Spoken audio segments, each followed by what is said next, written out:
Do you want to start us off with our first question today? Yeah, let's get it going. Our Okay. first question this week is about workplace gossip. It begins. Dan and Lizzie, I have recently been placed on a work team that loves catching up on the latest gossip of the workplace.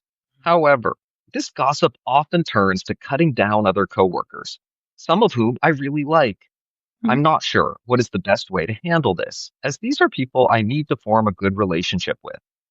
Is it best to handle these situations by trying to leave the room, just responding with a positive remark about the person they are cutting down, or question mark? Question mark. Basically, I'm open to any advice you have on this topic.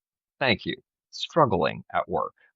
Struggling at work. This is such a tough one. And Dan, I want to start by commending them by not wanting to participate in it, by not, by recognizing that they see good values in these other coworkers that are being torn down. And don't get me wrong, there are jerks at work. There are people who like really put bad behavior out there. And frankly, I think that's, you reap what you sow in some cases.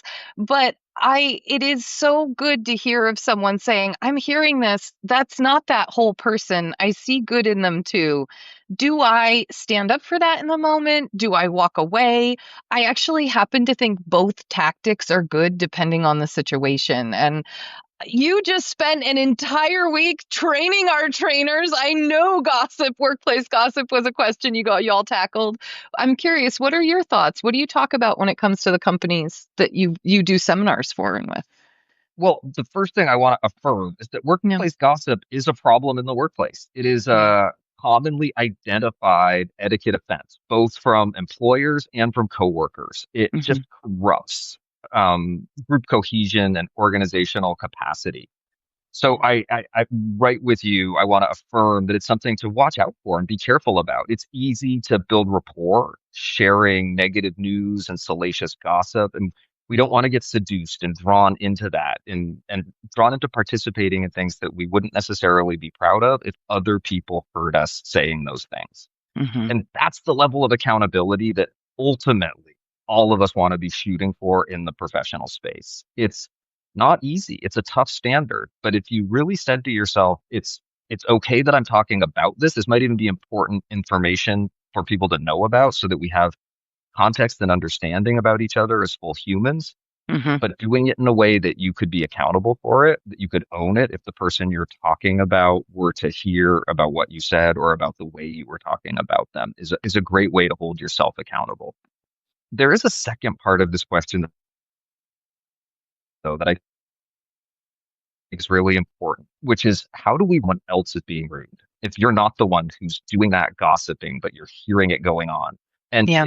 like you, I think the responses can be twofold. Sometimes discretion is the better part of valor. It's not your place to correct the other person, and just not participating is often a safe and consistently reliable option. And figuring out how to absent yourself or excuse yourself without aggressively calling out that bad behavior is the tactic. You don't want to make your departure the scold or the critique itself. And that's one course of action that absolutely can be appropriate and is effective. The other is making those positive contributions that our question asker struggling at work alluded to, that maybe you can redirect that conversation. Maybe there are ways to absorb some of that negativity and then respond and participate in ways that offer balance and perspective, or that offer a way to talk about those challenges in a way that's not demeaning or belittling of someone else.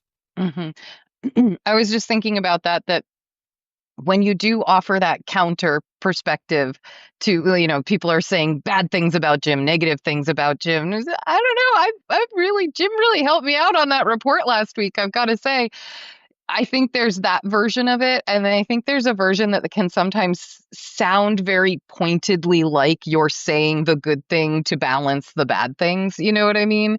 And if I get a sense that that's what's going to be going on, I might try to back away from it. Not that it's not worth it to stand up for the good work that Jim does do, but because I don't want it to come across as judging others in that moment. And again, you know, you might say they're worthy of a little judgment in that moment, right? Like the thing they're doing is not good. It doesn't build team relationships.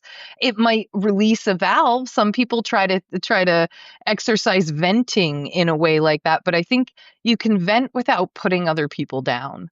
Oh, I am so frustrated about how we're all working together, not just about Jim. You know what I mean? Mhm.